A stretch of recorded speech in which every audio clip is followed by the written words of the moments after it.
pues ya muchos de los directores te conocen en la primer sesión presencial, pero yo creo que nunca está de más agradecerte y resaltar tu trayectoria profesional y sobre todo el compromiso social que tienes con la educación de nuestro país, porque creo que logras dar una inspiración muy importante al diplomado. Como primer sesión Webex, a los maestros les hace muchísimo sentido todo lo que están estudiando gracias a esta charla que tienen conmigo. Entonces, bueno, el maestro David Calderón es cofundador y director general de Mexicanos Primero, que es una iniciativa ciudadana que lo que busca es garantizar el derecho de los niños, niñas y jóvenes a la educación de calidad.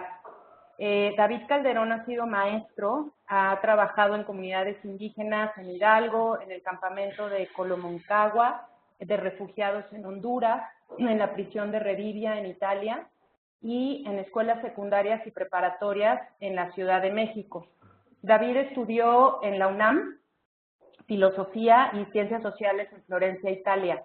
Ha sido docente e investigador en institutos de educación superior en México y en Estados Unidos, donde su trabajo se ha centrado en los campos de la ética aplicada, el cambio cultural, la política pública y la participación ciudadana.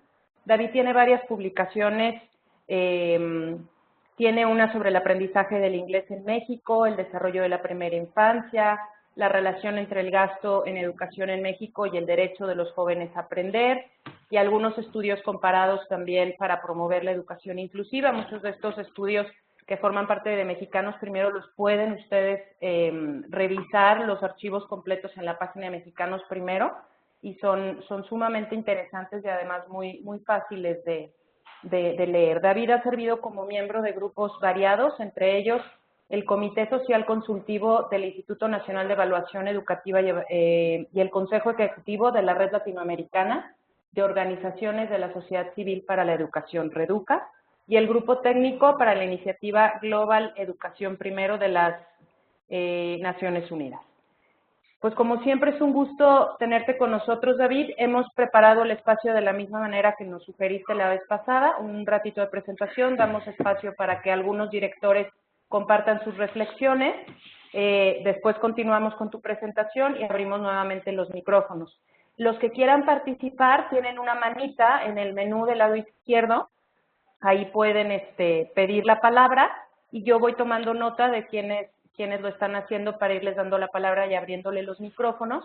Los micrófonos están cerrados desde Monterrey para evitar toda la interferencia que pueda haber ahí de sonido y dejar nada más el micrófono de David abierto. Entonces, bueno, cualquier duda que tengan, estamos tanto Ricardo como yo para apoyarlos a través del chat. Y pues bienvenido, David, nuevamente y muchísimas gracias por tu presencia.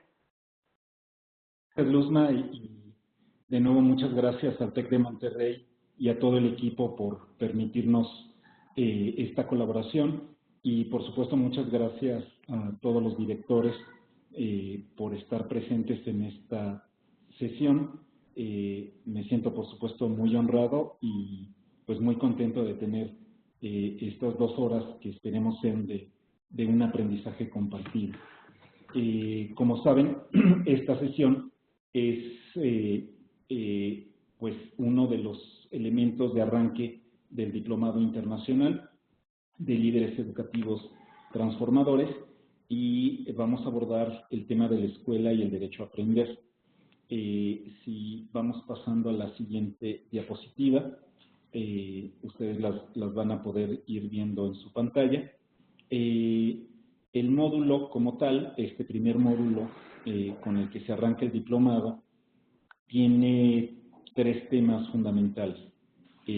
Una reflexión sobre el derecho a aprender, una visión de la escuela orientada al derecho a aprender, ya tomando en cuenta los cambios a la Constitución y a las leyes de educación en nuestro país. Y finalmente hay una recapitulación en el papel del director precisamente en la escuela orientada al derecho a aprender. Para nosotros, cuando se estaba diseñando el diplomado, era fundamental aprovechar esta enorme experiencia que en distintas instancias internacionales ha realizado la Universidad de Cambridge y también el TEC de Monterrey en cuanto a la formación de los directores escolares como líderes. En esos módulos que continuarán, se profundizará sobre el papel del líder, los distintos estilos de liderazgo, la importancia, digamos, de un montón de instrumentos muy valiosos para desarrollar las tareas de liderazgo, pero este primer módulo está concentrado en el sentido de todo el trabajo que es precisamente el derecho a aprender. Nos interesa mucho poder compartir con ustedes esta visión de que los que estamos en el diplomado a lo largo de estas semanas vamos formando una comunidad de práctica y esperamos que cada una de ustedes pueda en su escuela formar también una comunidad de práctica con el colega que los está apoyando para darles, digamos, orientaciones ahí como un par, con sus maestros, por supuesto, con los tutores designados por el Tecnológico de Monterrey para ir acompañando la entrega de las actividades de aprendizaje. Y justo la idea es que tanto en la forma como en el fondo seamos una comunidad que aprende y que aprende permanentemente. Aprendemos unos de otros, no es una emisión unilateral de los textos, de los programas o de los que nos toca tomar la palabra, sino es siempre una calle de 2 vías, así que estaremos siempre pues muy atentos a sus observaciones, a sus necesidades y a ir llevando esto cada vez más, como se dice ahí, a la práctica. Se trata, por eso, este segundo renglón hacia el final de la diapositiva, de la lámina, se trata de hacer una reflexión honesta. Hay muchos esfuerzos y muy válidos algunos de formación continua, de formación profesional, de formación para la función que representa ser director en una escuela pública en México de educación básica. Pero lo que pensamos que puede hacer la diferencia es que todo el tiempo estemos involucrados en una reflexión muy honesta. Es muy importante tener nociones, pero mucho más importante es tener experiencias, que las nociones sirvan para contrastar, para enriquecer y para orientar la práctica cotidiana. Entonces, finalmente, digamos, la clave última del éxito es cuánto de esto llega a la escuela, cuánto de esto llega al aula, cuánto de esto llega al consejo técnico, y entonces es de nuevo una invitación a que busquemos constantemente llevar todo esto que nos puede enriquecer a compartir esa riqueza y incrementarla en la práctica cotidiana. Voy entonces a la siguiente lámina para tratar el tema del aprendizaje. A lo largo del diplomado y en este primer módulo, en las lecturas que ustedes ya hicieron o están por hacer, destacamos el derecho a aprender. Y bueno, siendo profesionales de la educación, pues aprender es precisamente nuestra tarea, nuestra labor, es aquello a lo que decidimos dedicar nuestras vidas, pero a veces nos hace falta tomarnos un tiempo noble, y esas son estas 2 horas, para regresar a la experiencia fundamental de aprender. Frecuentemente el educador pierde su toque cuando piensa que los que tienen que aprender son los demás. Solo los demás deben aprender. Nosotros sostenemos, y es lo que queremos compartir con ustedes, que precisamente la función docente y por supuesto la función directiva es conducir el aprendizaje, pero eso lo pueden hacer solo personas que están involucradas en su propio aprendizaje. Un director, un maestro que ya no aprende, es casi una contradicción en los términos. lo importante de tener estos agentes sociales, que son los maestros, que son los directores, deriva precisamente de encontrar personas que aprenden con tanta facilidad, con tanta pasión, que se contagia. Es por contacto que uno llega a los mejores aprendizajes. Las bibliotecas están llenas de textos que nadie leyó. Hay un montón de programas que nunca se concretaron. El saber, pues bueno, ahí está sencillamente con sus más y sus menos, ahí está Wikipedia. No se trata entonces de atiborrarse de nociones, sino de regresar a qué es el verdadero aprendizaje. Y nada mejor que pues recuperar las propias experiencias. Así que aquí hay algunas cosas que yo aprendí que quisiera compartir con ustedes. Porque cada una de estas experiencias para mí representan como ejemplos de cómo se da el aprendizaje. Por eso van a ver que ahí hay una referencia al mecate, y ahora se los platico. Resulta que cuando tenía yo 15 años, estaba terminando la secundaria, y a mi secundaria pública, la Maximiliano Ruiz Castañeda, la 96, llegó un grupo de instructores del CONAFE y nos invitaron, estoy hablando del siglo pasado claramente, nos invitaron a incorporarnos como instructores comunitarios. Hoy se les llama líderes educativos comunitarios. Y bueno, fue para mí algo que me cambió la vida, algo que me involucró fuertemente con la profesión docente, a pesar de que pues no implica nombramientos ni como tal una participación formal como maestro en el sistema educativo nacional, pero me dio las claves de qué significa aprender y qué significa contribuir al aprendizaje de otros. Entonces, pues fue una gran oportunidad. Fue muy bueno que llegaran los del CONAFE y no, digo, los gitanos o los cirqueros, porque de todos me quería ir de mi casa, y entonces fue una excelente oportunidad para salir.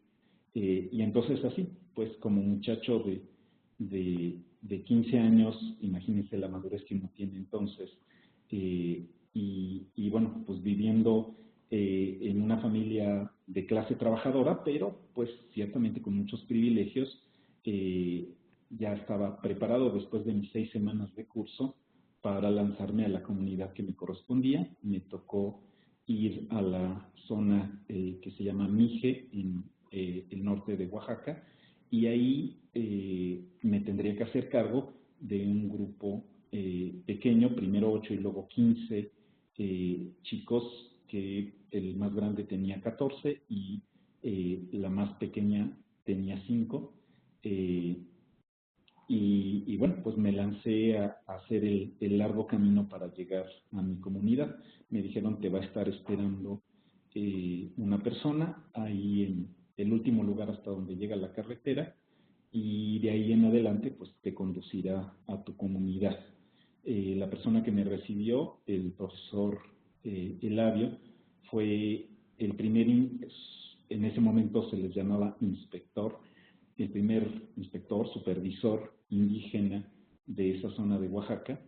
Y cuando llegué y me lo topé, un hombre muy recio, alto, muy moreno, nariz aguileña, que imponía mucha autoridad. Yo, el muchacho de ciudad, que me imaginaba que me iban a recibir con coronas de flores como en Hawái, porque yo era el héroe que iba ahí a enseñarles a los niños. Lo primero que me dijo esta persona es: tú no eres el maestro que necesitamos. Entonces yo me quedé ahí frío porque fue como tajante, pero él reiteró, dijo: tú no eres el maestro que necesitamos, no eres el maestro que estos niños se merecen, pero eres el único maestro que vamos a tener por el momento. Así que yo te pido, no seas el hilo podrido por el que se rompe el mecate. Después de eso nos subimos una lancha, estuvimos 2 horas en la lancha avanzando a lo largo de un río, y después seguimos caminando por otras 3 horas para llegar a la comunidad. Y es una de las enseñanzas más grandes que he recibido y me ha acompañado desde entonces. todavía él hizo una reflexión más en la lancha. Me decía eso, toma en cuenta que no eres el maestro que necesitamos, pero un día, esta región de Oaxaca va a tener maestros verdaderos. Entonces haz muy bien tu trabajo, que el que sigue, el que viene detrás de ti, no maldiga el trabajo que tú hiciste. Entonces me quedó como un compromiso y me quedó esta noción, entendí, reflexionándolo una y otra vez y con conversaciones posteriores con mi maestro Eladio, uno de los mejores maestros que he tenido en mi vida, a pesar de que lo veía poco en todo este año que estuve primero en la zona Mije y me quedé un año más como instructor comunitario, me hizo ver que ser docente, ser maestro, es ser parte de una cadena, ser parte de un mecate que está hilado con el trabajo de muchos. Se necesita toda una aldea para educar a un niño, dicen los africanos. Se necesita toda una cadena de maestros para educar a una persona. Y entonces, este compromiso de ser maestro significa saberte parte de esa cadena que va a transformar la vida de otro. Y entonces, la gran responsabilidad de no ser el hilo podrido por donde se rompe el mecate. Así que constantemente trato de recordar el tema del mecate. Estando en esa comunidad, en la primera semana me recibieron y bueno, empecé a conocer el grupo de niños y niñas a los que me tenía que dedicar. Y entonces, una buena mañana a las 5 de la mañana, van y me sacuden y me dicen, levántate David y vámonos. Entonces me paro, empiezo a caminar sin saber qué está pasando, hay un incendio, de qué se trataba, y veo que de todas las casas, en realidad chozas, va saliendo la gente, hombres y mujeres, y veo a los hombres con machete, y entonces, pues como prejuicioso niño de ciudad, me quedo preocupadísimo, ¿no?, de qué se trataba este asunto. Y en el camino me fueron explicando, hay esta tradición que viene desde la época prehispánica, de dedicar un día de la semana para una faena comunitaria.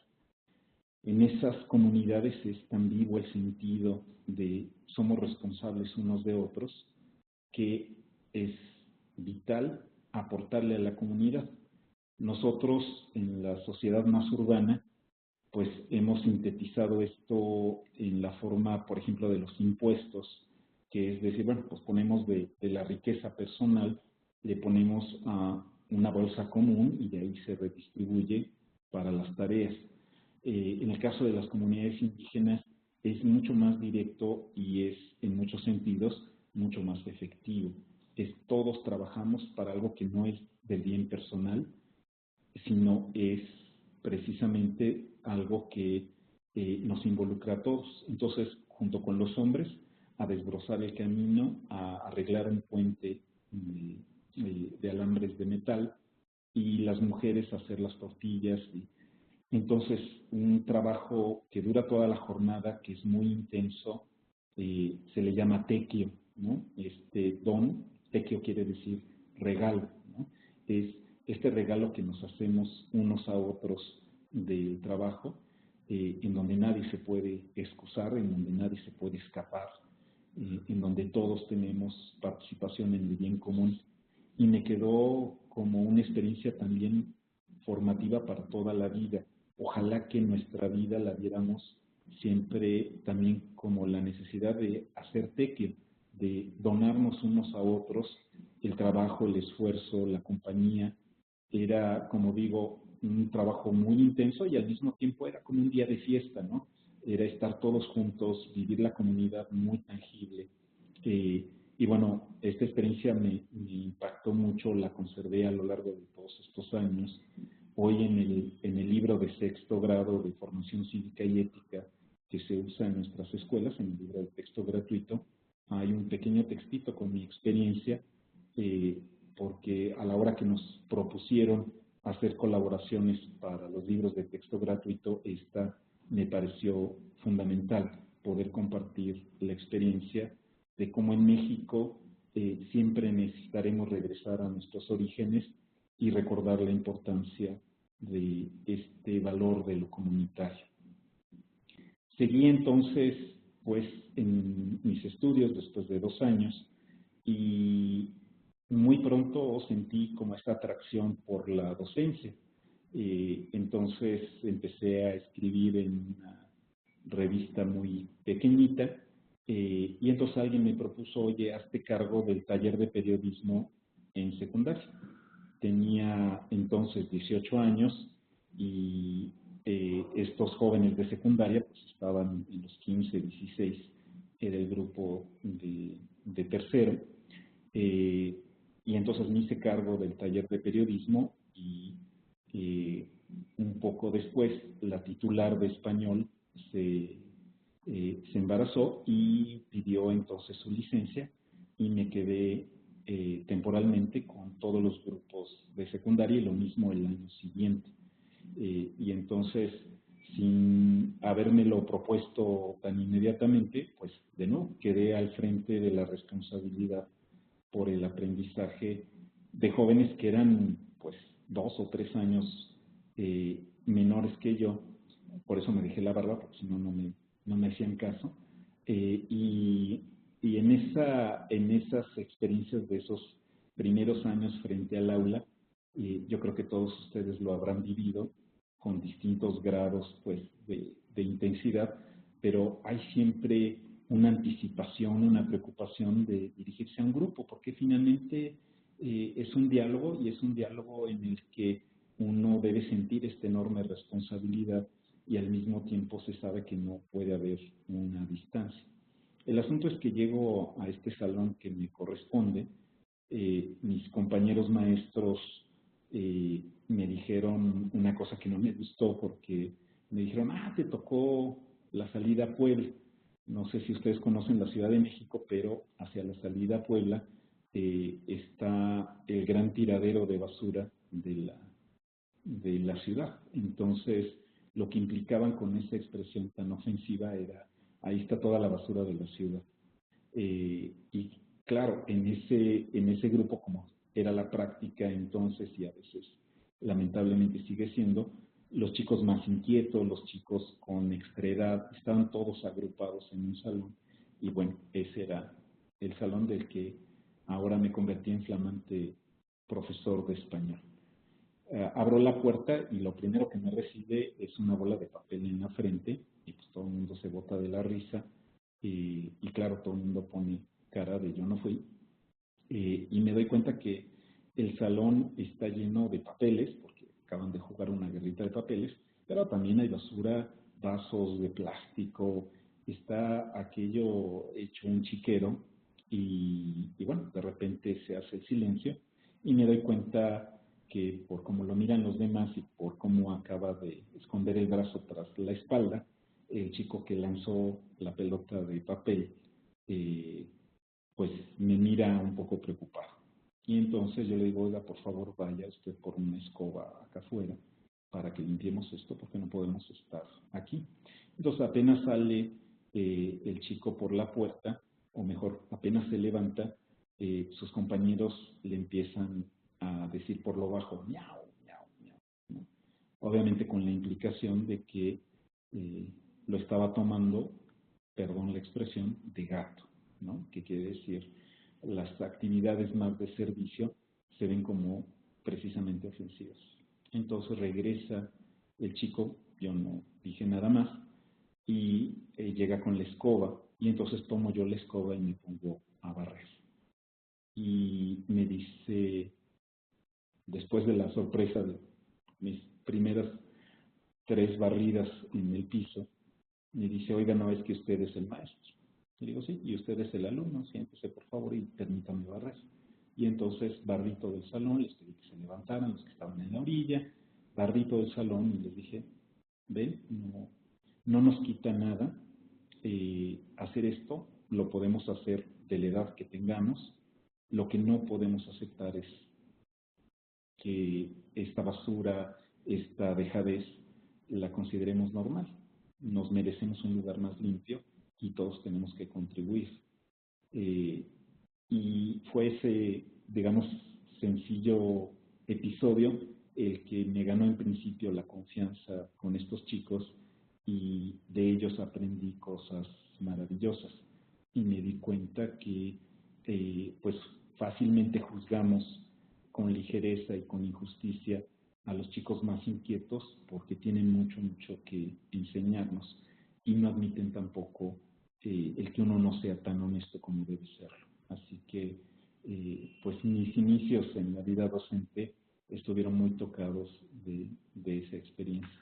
Entonces, en estas 3 escenas que les acabo de relatar, aprendí y creo que ayudé a aprender, y estos aprendizajes quedan para toda la vida. Pero me parece fundamental que como educadores nunca, nunca olvidemos, y especialmente como directores, siendo los coordinadores de la comunidad de aprendizaje como tal, nunca olvidemos lo que hemos aprendido, lo que de veras se queda como aprendizaje en nuestras vidas, y que constantemente estemos aprendiendo. Los pedagogos hablan de metacognición, darnos cuenta cómo aprendimos.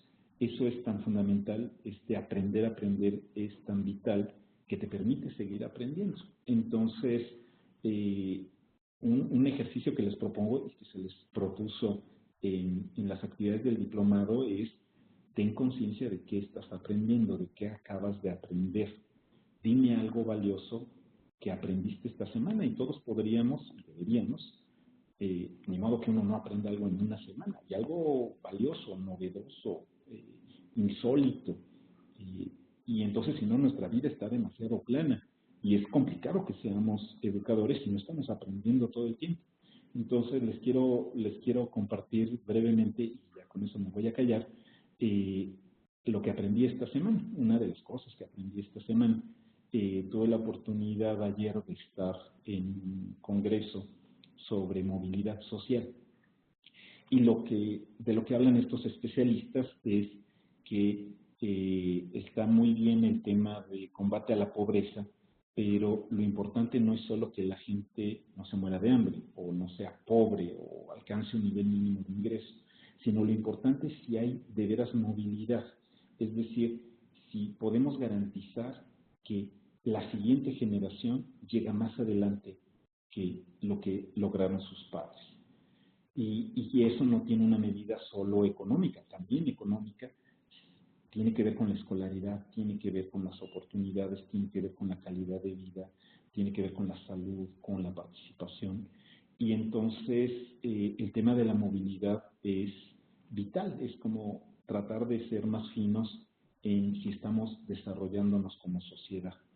Y una cosa que me impactó de lo que aprendí ayer es que hubo un especialista que se puso a seguir, un especialista inglés, que se puso a seguir los apellidos de los nobles y a todas las personas de la élite inglesa, y como son linajes, pues se pueden documentar muy claramente hasta muy atrás, ¿no? En el caso de lo que él presentó, pues estaba usando registros desde el siglo IX, porque llegaron los normandos a invadir Inglaterra, y entonces se puede seguir esos apellidos. Y la pregunta es: ¿se transmite el privilegio? ¿Se conserva el privilegio?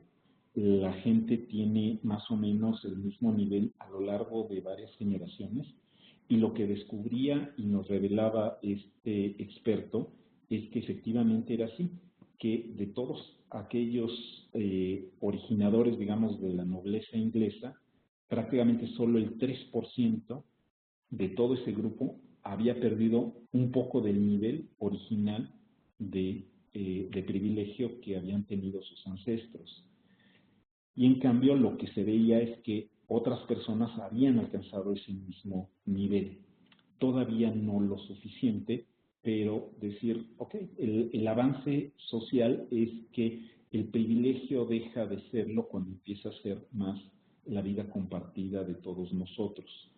Sin embargo, es muy impactante el darse cuenta que quienes han quedado a la cabeza económica de una sociedad difícilmente bajan, y que eso puede convertirse en un techo que no rompemos si no hacemos las estrategias de redistribución. Y este experto en movilidad, economista, decía, y el principal factor es la educación. otra de las cosas que aprendí ahí es el tema de la casa. Y lo que comparaba, era un experto estadounidense, era si a los 35 años las personas tenían el mismo nivel de riqueza que sus padres a los 35 años. Y lo que descubría es que en el caso de Estados Unidos, en esta generación, en el cruce de esta generación, se había perdido la oportunidad para buena parte de la población de tener casa propia. Y justo decían, este sentimiento de, o sea, ¿por qué si la sociedad en Estados Unidos es más rica que nunca? ¿Por qué hay esta sensación de injusticia? Pues porque sí la hay. El hecho es que hoy, con respecto de hace 20 años o de hace 25 años, si comparamos lo que mi padre lograba con respecto de lo que yo puedo hacer hoy en Estados Unidos, es complicadísimo tener una casa propia. Y lo que también descubrían es que quien logra ofrecer una casa propia a sus hijos hasta los 15 años, después es un buen predictor de su nivel de escolaridad, el tipo de trabajo que hace y los ingresos que tendrá. Entonces, como una recomendación que quiero compartirles, el tema de la casa propia no es secundario y parece que pues juega un papel muy importante en la posibilidad de afianzar lo que logramos para nuestros hijos. Así que pues hay que estar muy atentos a los créditos y las oportunidades, porque no es solo tener la comodidad de una casa, sino crear una plataforma. Entonces, bueno, estas son cosas que aprendí y que quería compartir con ustedes. Si pasamos a la siguiente lámina. Y entonces quisiera pues tener la oportunidad justo de escucharles cómo viven el aprendizaje, qué aprendieron esta semana, cómo nos podemos convertir en una comunidad de aprendizaje, estos, los que estamos aquí en el diplomado, y también ustedes en su comunidad, con sus maestros, con sus alumnos. Entonces, pues pasamos ahora a la siguiente lámina y a escucharles.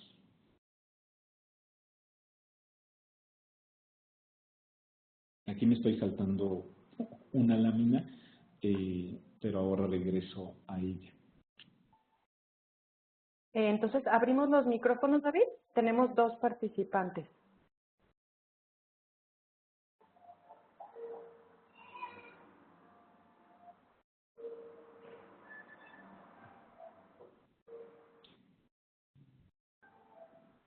La maestra. ¿Sí? ¿Te parece bien? Ayudar? Ajá. Claro. La maestra Silvana Nava Contreras y la maestra Karina Berenice Garza Cedillo. Adelante, maestra Silvana, ¿nos escucha?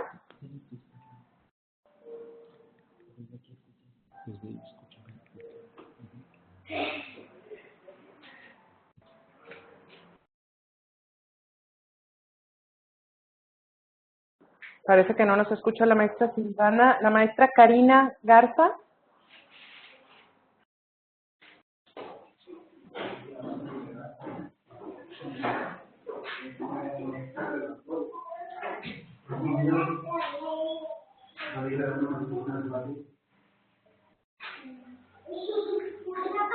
Maestra Karina, ¿nos escucha?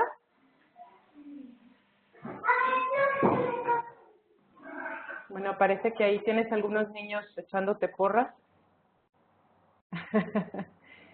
Y la maestra Silvana nuevamente, a ver si está por ahí. Maestra Silvana. Hola, hola, ¿me escuchan? Adelante, maestra, sí. Okay. Pues muy buenas tardes y mucho gusto, doctor Calderón. La verdad es una delicia escuchar esta conferencia en la forma y de la manera pues que lo ha aprendido, ¿no? Porque es de los conocimientos que usted ha acumulado a través de la experiencia. Y desde mi punto de vista, de alguna manera la mayoría de los docentes hemos aprendido y yo creo que estamos conscientes que la educación de calidad precisamente viene a recaer, al final de cuentas, en el docente, ¿sí? Pero ahí el problema de esa desvinculación de las actividades directivas hacia la actividad pedagógica que se lleva en el aula. Y bueno, yo en alguna de mis reflexiones que hacía o que tenemos en el transcurso de este diplomado es cómo veo la manera o cómo yo entendía el derecho de aprender. Yo no es que no lo entendamos. Lo que pasa que la mayoría de nosotros los docentes como directivos y toda la estructura sí nos desmotivamos. Yo lo veo más bien así, como una desmotivación por la falta de apoyos en todos los sentidos, apoyos educativos, económicos, para el equipamiento de nuestros edificios, ¿sí? Para la compra de materiales didácticos, y a lo mejor muchas cosas más, ¿no? Para la mejora del propio edificio, porque tenemos entendido y debemos de ofrecer un espacio de calidad a nuestros alumnos, que lleguen y ellos digan, wow, en mi escuela hay computadoras, en mi escuela hay internet, en mi escuela hay, el edificio está bonito, tiene plantas, tiene jardines, o sea, muchas cosas que vendría siendo un entorno verdadero de aprendizaje.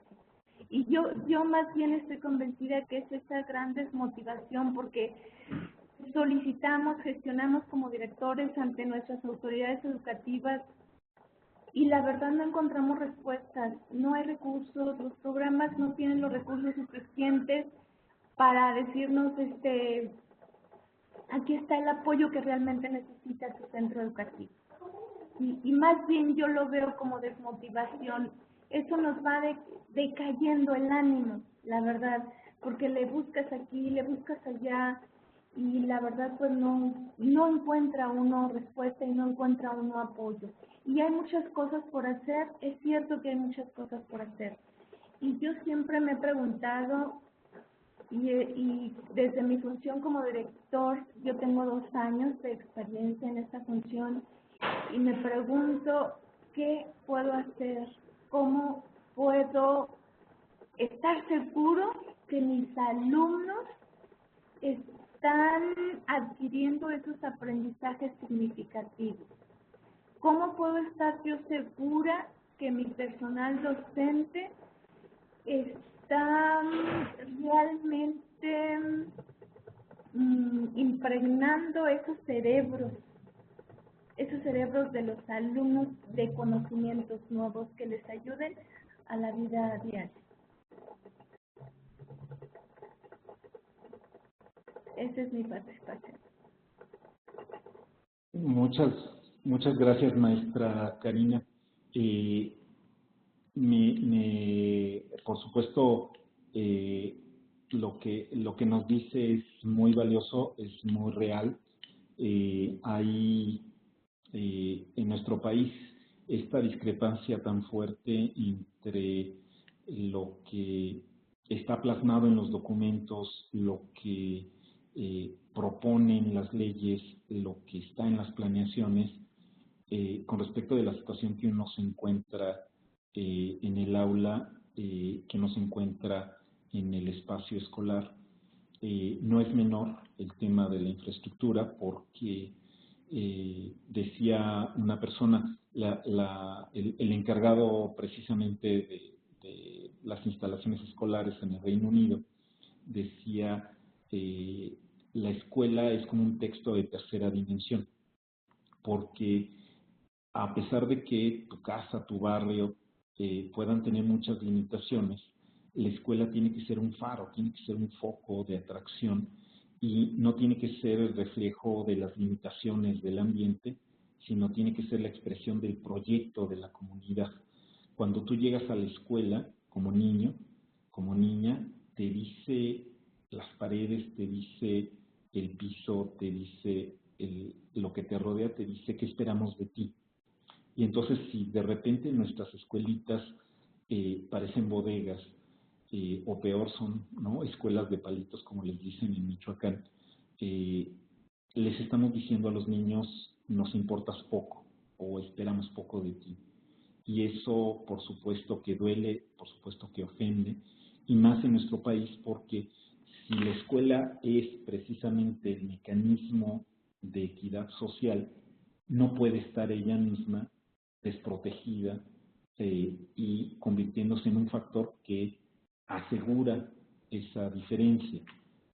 No puede ser que el poder de compra de los padres determine la calidad de la educación que recibes. Y por supuesto el espacio físico en donde se está dando el proceso. Y eso siendo muy cierto y siendo uno de los grandes dolores y algo que tenemos que luchar con toda pasión y con toda intensidad, sobre todo en un país que con tanta corrupción, con tanto desvío de recursos, es ofensivo que tengamos las escuelas que tenemos. Lo que no tenemos que olvidar son dos factores, y esa es la reflexión a la que invito.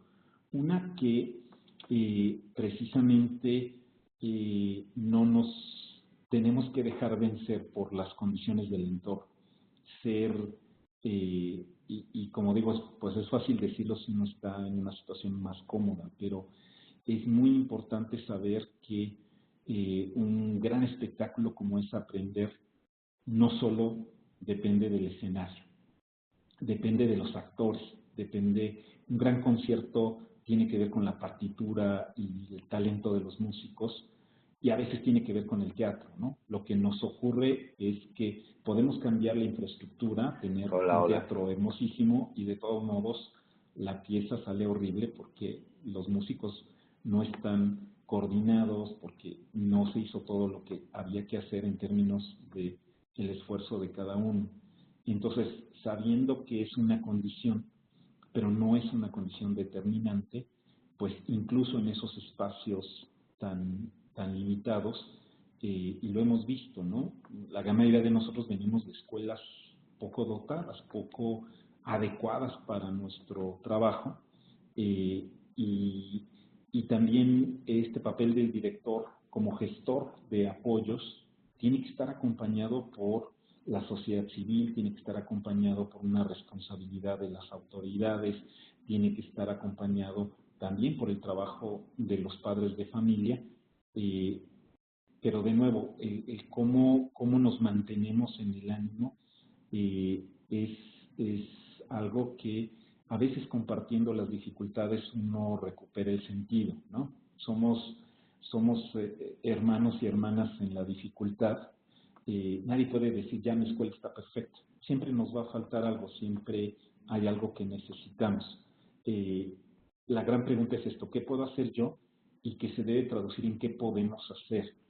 Nadie puede con esto solo. Nadie puede con esto solo, y por eso es fundamental crear un vínculo con los pares, entender cómo hicieron otros directores, acercarse a distintas alternativas, a pesar de que está marcado por atribuciones y tareas, y hay como autoridades responsables, pues no dejar de exigir por las vías legítimas a las autoridades, pero también abrir la visión a qué es lo que nos permite contar con todos estos elementos.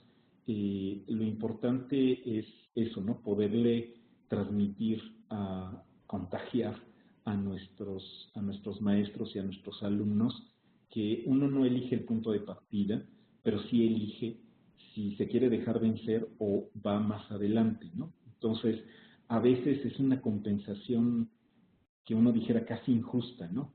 Pero uno tiene que entender, cuando lidera un equipo, que tenemos que ser de combustión interna. Nosotros, nos vaya bien, nos vaya mal, tenemos que mantener la misma pasión, el mismo ánimo, la misma motivación, el mismo optimismo, y sin ser ingenuos ni tener soluciones fáciles y de telenovela, sí estar muy convencidos que todo lo que hacemos más allá de las condiciones dadas, es precisamente lo educativo.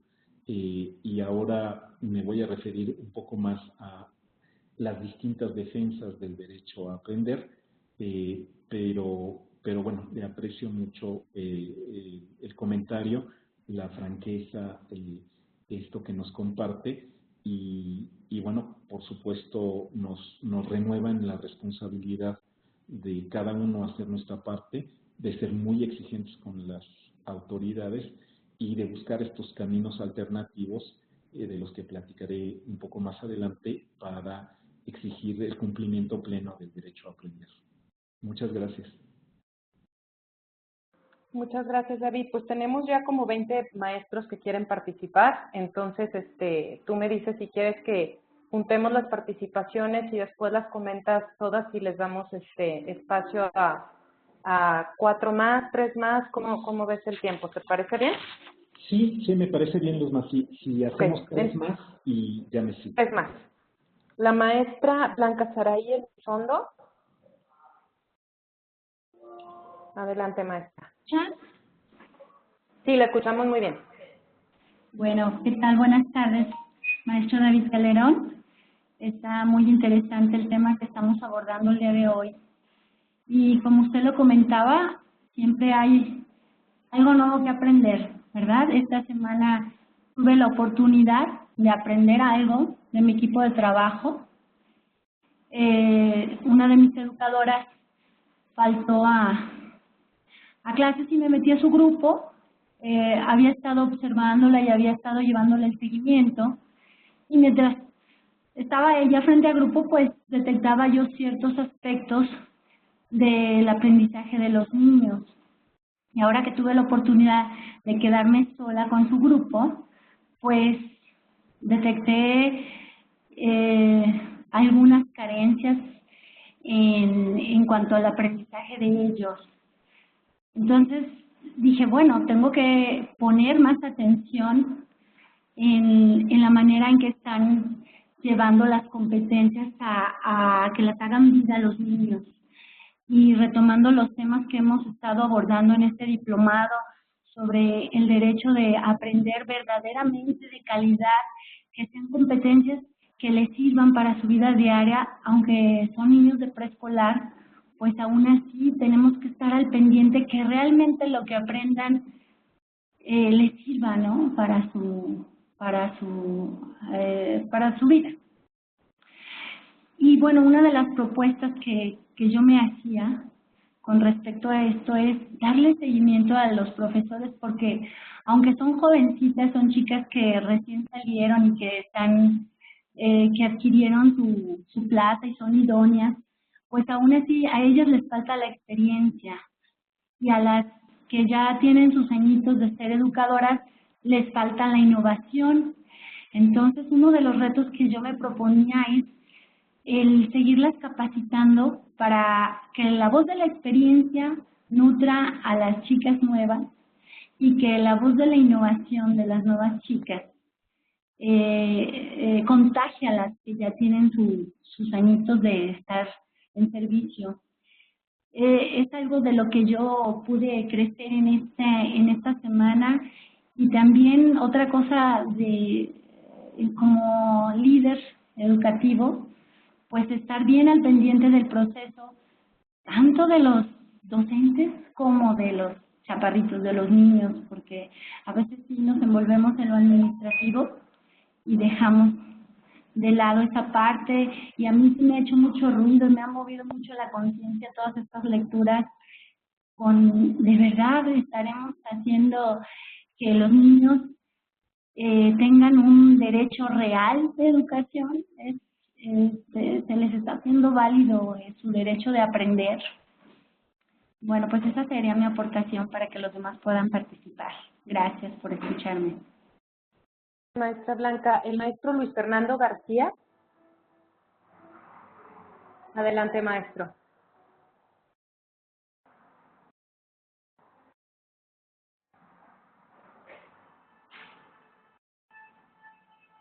Maestro Luis Fernando, ¿nos escucha? Sí, maestro, adelante. Muy buenas tardes, doctor. Muy buenas tardes, compañeros participantes. Con respecto a lo que nos mencionaba, ¿qué es lo que aprendimos durante esta semana?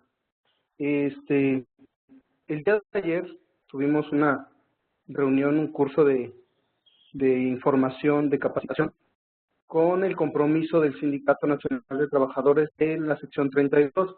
Y en ese curso para directores nos daban a conocer más sobre la reforma educativa, sobre la ley del servicio profesional docente, y me pude percatar que muchos compañeros directores que han que tuvieron lo que fue la clave de directores, tienen mucha experiencia para compartir con los compañeros que han obtenido su plaza por concurso. Sin embargo, ellos consideran que es más importante la experiencia y no solo los conocimientos. Es muy cierto, ya lo mencionaba otra compañera, ¿no? Que debemos conjuntar el trabajo y la experiencia. Sin embargo, también es muy valioso que nosotros, jóvenes, nos estemos preparando, porque ellos consideran que con esa experiencia que han obtenido es más que suficiente.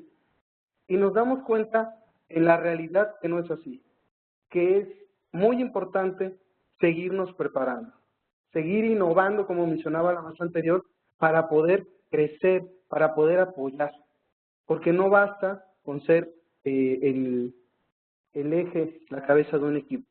Tenemos que guiarlos, tenemos que mostrarles el camino a seguir.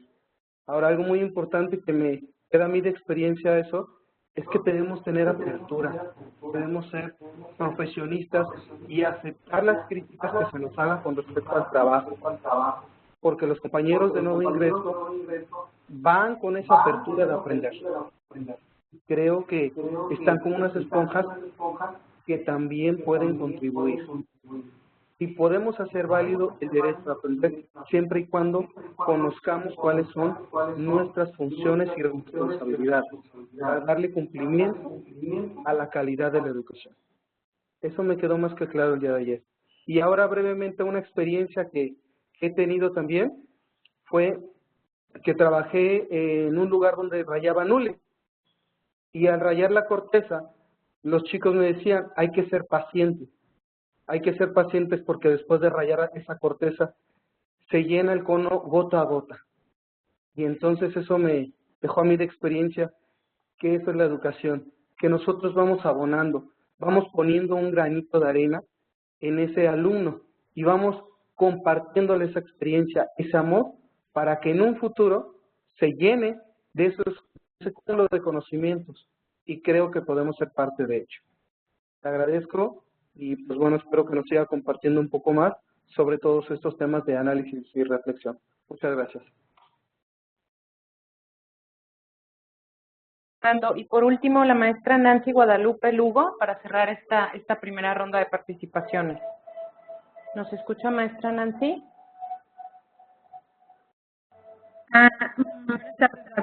Me encantaron dos cosas que mencionó hace ratito, era la de siempre recordar nuestros orígenes. Eso me gustó y me encantó porque siento que es, como dice usted, para no perderme.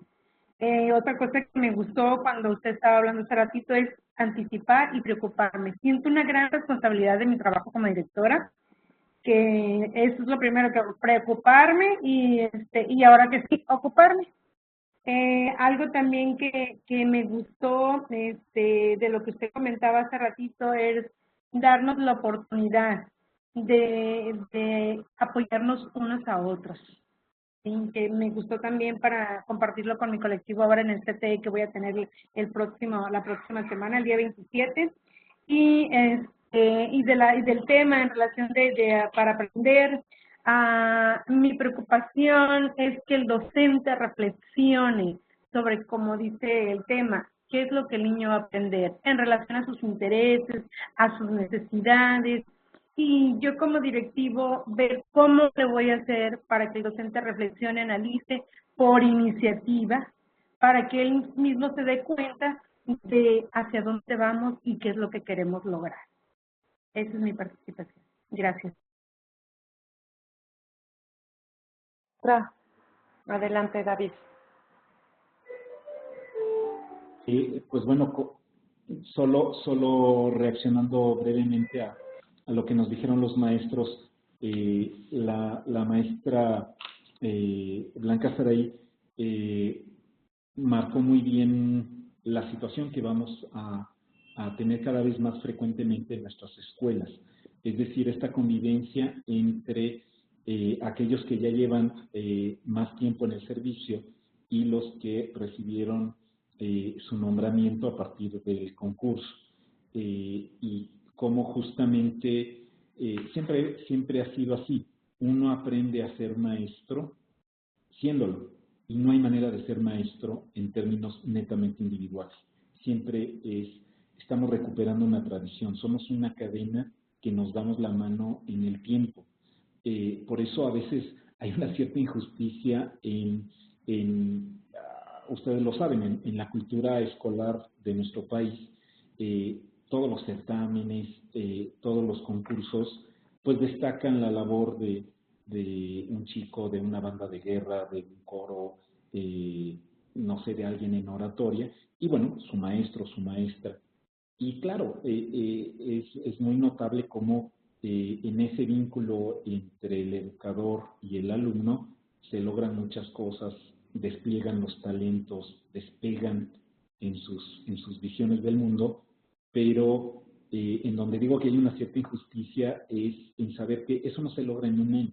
Eso es una cadena de educadores que nos precedieron, y lo que hizo el de primero, después lo recapitula el de segundo y luego el de tercero, y muchas veces somos la historia de todos aquellos que nos educaron, todos aquellos que nos tuvieron paciencia, que nos hicieron preguntas, y como niños a veces nos las respondimos 2 años después, y como maestros nos las respondimos 3 o 4 años después ya en el servicio. Entonces, el conservar este sentido colectivo de la profesión, el entender que el sujeto de la formación continua, por ejemplo, es el colectivo docente, no puede ser cada uno, ¿no? Es muy bueno y muy sano que cada uno persiga opciones de mayor profesionalización, que avance en grados académicos y que esto sea reconocido en su salario. Eso está excelente, pero la verdad es que es el colectivo el que educa, es todos nosotros en el salón de clase y de uno al otro, y es el patio y es el ambiente que mantenemos como colectivo docente, y es el director que guía, digamos, toda esta gran orquesta que es la escuela. Entonces, me encantó cómo lo planteó la maestra Blanca Saray, experiencia e innovación que se complementan y se enriquecen.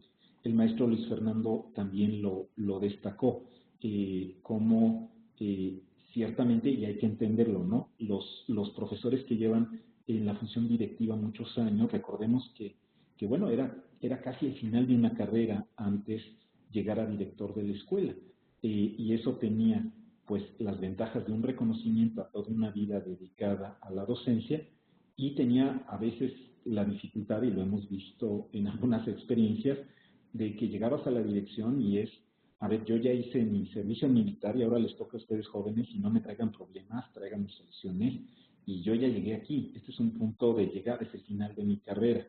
Ahora tenemos directores muy jóvenes, y eso tiene una gran ventaja, que tienen por delante 12, 15 años para innovar, para ir adelante, para profundizar en su función y aspirar a supervisores o no, a buscar algún movimiento lateral, pero el hecho es que ya no es el final de tu carrera, es el inicio de tu carrera, es el inicio de una función que debes cada vez dominar mejor, que tienes que poner al servicio de ese colectivo, de otro, a donde tal vez te asignarán después. Entonces, saber que si nos quedamos donde estamos, nos atrasamos, porque el mundo se mueve. Todo el mundo sabe que ser educador significa ir al ritmo del mundo, ir al ritmo de los niños y las niñas, que son cada vez diferentes, que tienen diferentes necesidades. Ahora se dice, bueno, es que no son como los de antes, menos mal que no son como los de antes, ¿no? Es como, no sé, como en un matrimonio, ¿no? Es que ya no eres el que eras antes, no, menos mal, está tan inmaduro en ese momento. La fidelidad es ser responsable en cada momento de lo que nos toca vivir, no quedarnos, digamos, en el pasado. Entonces, a los jóvenes, recomendarles a los jóvenes directores, a los jóvenes maestros, recomendarles una gran humildad. Tienes que seguir aprendiendo. El considerarte idóneo es idóneo con respecto a empezar a la función. No quiere decir que estamos diciendo que eres el gran educador. Estamos diciendo que cumples con las condiciones para seguir aprendiendo a ser maestro junto con tus compañeros maestros. Y por el otro lado, a los que ya llevan muchos años, el decirle siempre, si aprendes de los alumnos, ¿cómo no vas a aprender de los jóvenes? Entonces, estarnos contagiando, estarnos ayudando a aprender unos de otros es vital. Y ya lo decía el maestro Luis Fernando, la apertura a la crítica.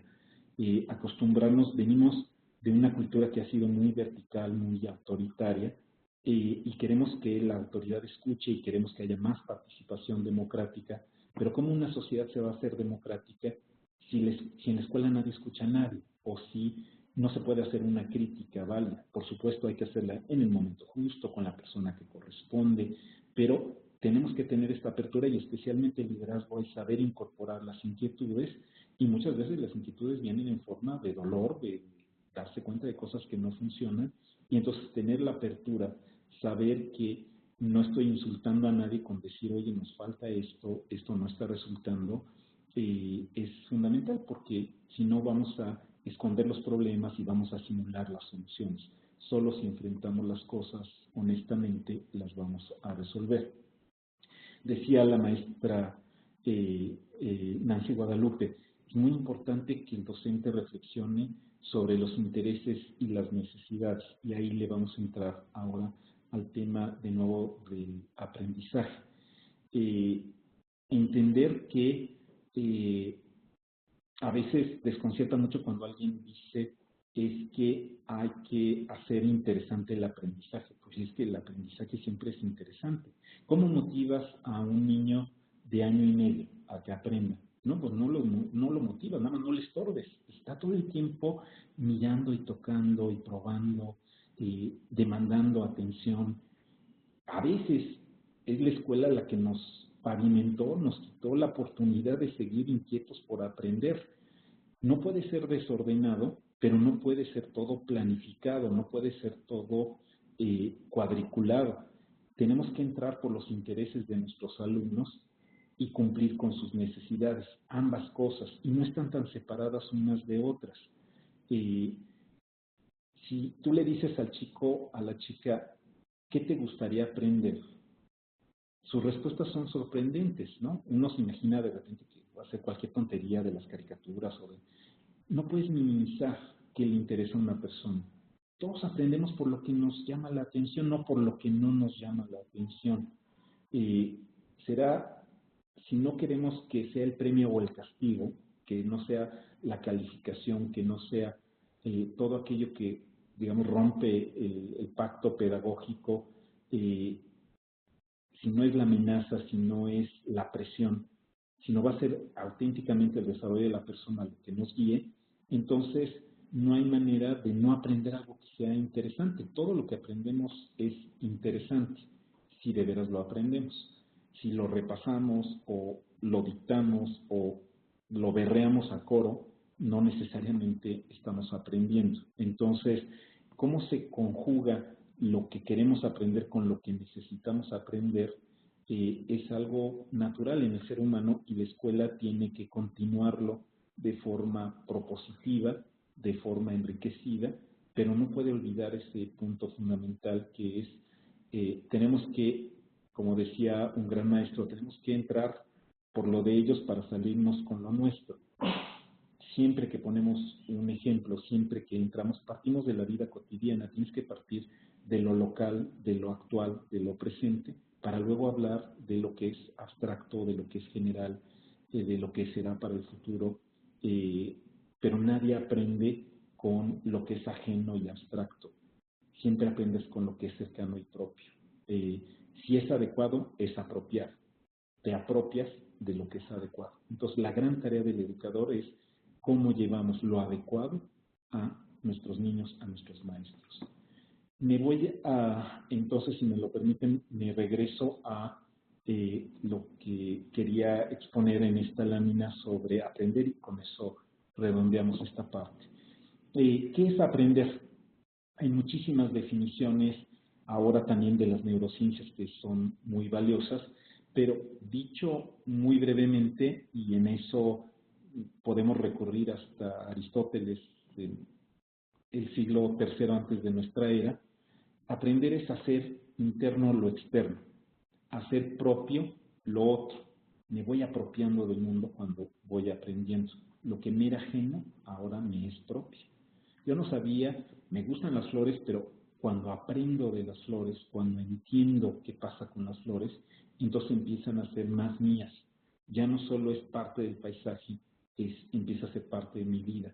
Cómo funciona mi cuerpo, cómo funciona mi mente, por qué son así los números, por qué son así las estrellas, cómo me puedo expresar mejor, cómo usamos las palabras.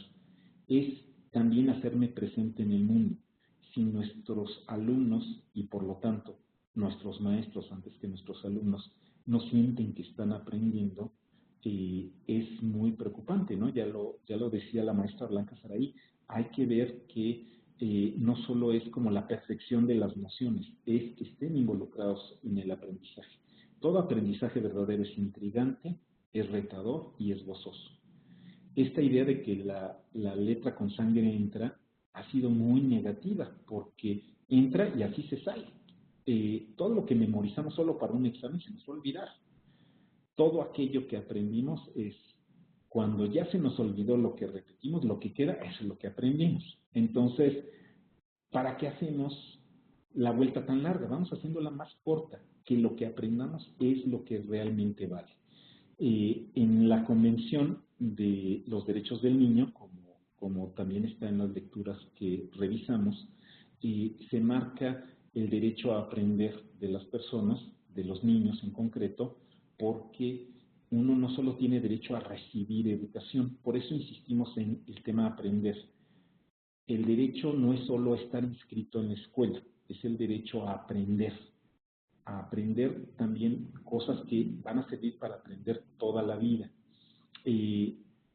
Pablo Latapí, que es, digamos, el iniciador de la investigación educativa en México, también tiene un texto y ahí se propuso en las lecturas de este diplomado, en este módulo, dice que el derecho a aprender tiene que ser no solo algo plasmado en las leyes, sino tiene que ser exigible y tiene que ser justiciable. Es decir, tenemos que llegar al punto en donde la responsabilidad que tiene el Estado y que es la fuerza colectiva de todos nosotros, de veras nos haga poder exigir que se aprenda.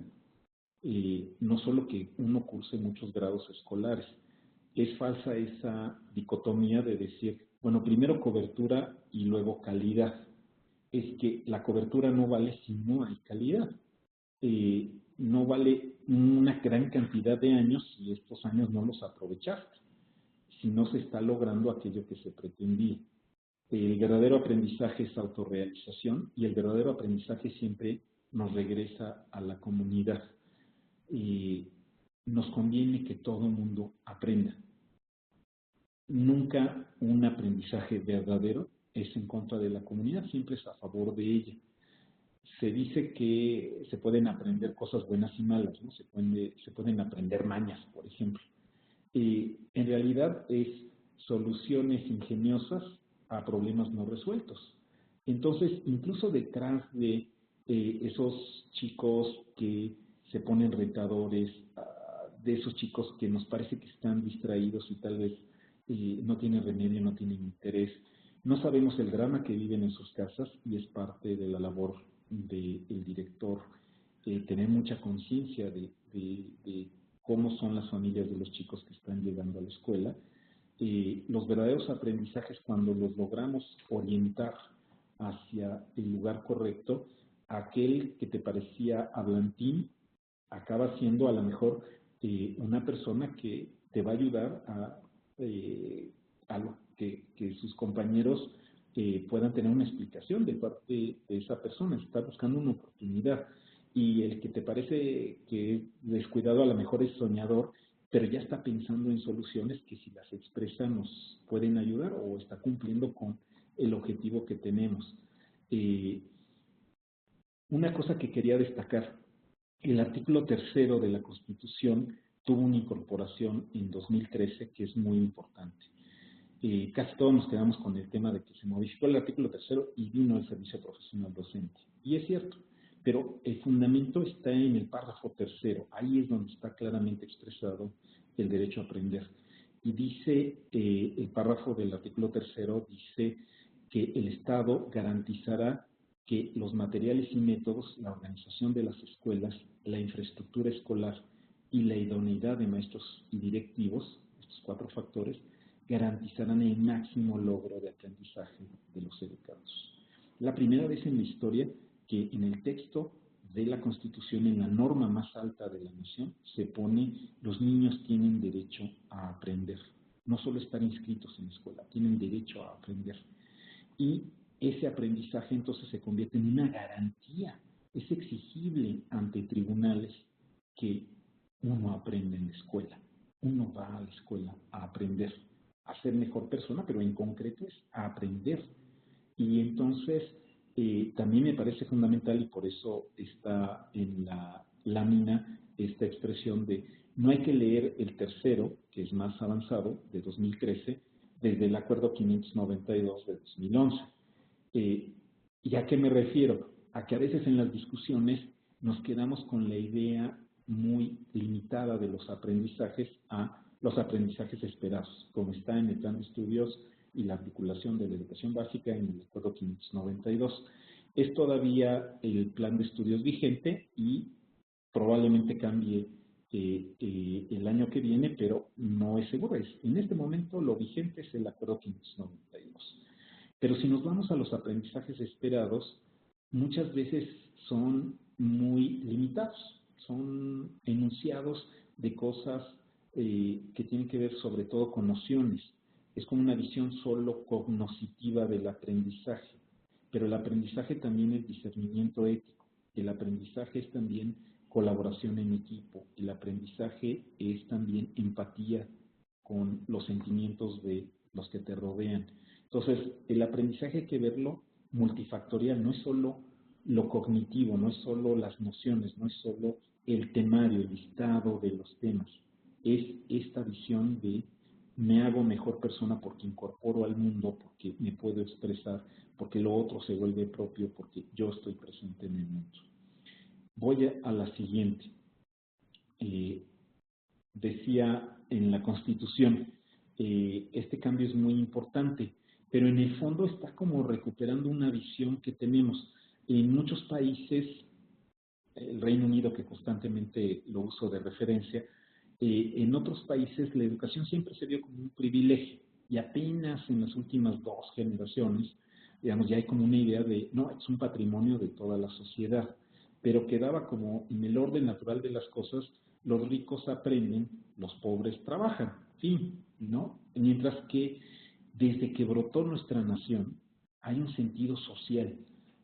Todos estamos muy orgullosos y justamente de que la escuela pública mexicana fue formulada por Vasconcelos y como consecuencia de la revolución. Pero esa es nada más la mitad de la historia. Es que mucho antes, o sea, estamos hablando ahí de principios del siglo XX, pero ya desde que nacimos como nación, desde el siglo XIX, eso está presente. Nuestra escuela no es solo la escuela fruto de la revolución, es la escuela fruto de la independencia. Entonces, en el decreto constitucional de 1814, la Constitución de Apatzingán, en precisamente el capítulo de los derechos de los ciudadanos, en el artículo 29, está el derecho a la educación.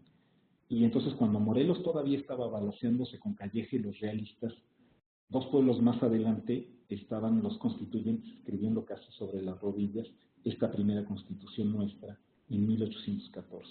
Desde que nacimos como país, hay esta visión de que la educación es para la construcción de la comunidad, no es para el privilegio del individuo. Dice el texto del decreto de 1814, la instrucción, porque así se le llamaba, la instrucción dice, siendo necesaria para cada ciudadano cada persona, no dice los niños, dice para cada ciudadano, tiene que ser favorecida por la sociedad con todo su poder. Entonces, no solo es un tema de los gobiernos, es del Estado en el sentido más amplio de la palabra. Es las familias, es las organizaciones, es las empresas, es todo tipo de sociedad, de asociación en el gran contexto de nuestra comunidad que tiene que hacerse cargo. Por eso también a veces la experiencia escolar es como tan solitaria, ¿no? Porque de repente uno experimenta, y con razón, que casi que los únicos que nos importa educar a los niños somos nosotros, ¿no? A veces sentimos, y como digo, a veces tenemos razón, que los padres se desentienden, van y los avientan a la escuela, y a veces hay esta amarga queja, y alguna vez, tal vez todos le hemos formulado de, híjole, lo que hicimos en la mañana lo destruye la televisión en la tarde. Siempre hay que tomarlo pues con medida, porque seríamos muy malos educadores si el niño delante de la pantalla puede entender más cosas o peores cosas o otras cosas que en el contacto con un educador profesional. O sea, que malos educadores seríamos si un mal programa de televisión destruye todo lo que hacemos. Entonces no lo estamos haciendo tan bien. Pero es cierto que hay muchos factores que conjuran, que se conjugan para que muchos de lo que queremos hacer en la escuela no se logre. Invitamos a los niños a la comprensión, a tomar la palabra, y en su casa a lo mejor son violentos y ofensivos, y en la calle hay mucha tensión, y en algunas de nuestras ciudades, de nuestros caminos, de nuestras comunidades, balacean a la gente y no hay respeto por los derechos humanos. Entonces la escuela es siempre un trabajo de esperanza, y en todas las épocas de la historia ha sido medio remar contra corriente, ¿no? La humanidad que nos merecemos, aunque todavía no estemos ahí.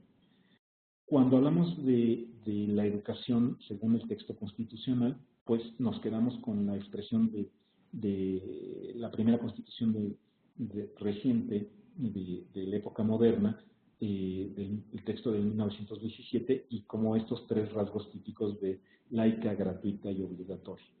Es un gran paso y nos tenemos que sentir también muy orgullosos, porque laica quiere decir una educación que no solo respeta la variedad de seguir la conciencia de cada uno, sino que, si ustedes recuerdan el texto, dice nos tiene que librar de todas las visiones que no estén fundadas en el conocimiento, en la razón, en la ciencia. Entonces, cada uno con sus creencias, buenísimo, pero la educación pública tiene que ser laica, porque aparte de que debe permitir el encuentro entre todas las personas sin importar sus convicciones, nos tiene que dar una visión que no permite el fanatismo, ¿no? Por eso es rarísimo cuando de repente platicamos con educadores de escuela pública de Estados Unidos y te dicen, es que en mi estado yo no puedo enseñar la evolución porque los grupos religiosos no lo permiten. ¿Cómo es posible? O sea, esto es ciencia. O sea, no es una opinión, esto es ciencia pura y dura. O sea, ¿cómo educas a un niño en la comprensión del mundo natural si no entiende la evolución? Entonces tenemos que sentirnos muy orgullosos que este país, con muchas de sus limitaciones, tuvo esta visión de una escuela laica, de una escuela gratuita, que no fuera el poder de compra de los padres, y una escuela obligatoria. Es que nos debemos unos a otros estar educados. Es que es obligación de los padres no transmitir su limitación a los niños, sino empujarlos a que lleguen lo más lejos posible a través de la escuela, y es una responsabilidad del Estado ofrecer esas condiciones. El texto constitucional no solo habla de estas tres características, habla también de desarrollar armónicamente todas las facultades. Esto también no es menor destacarlo constantemente.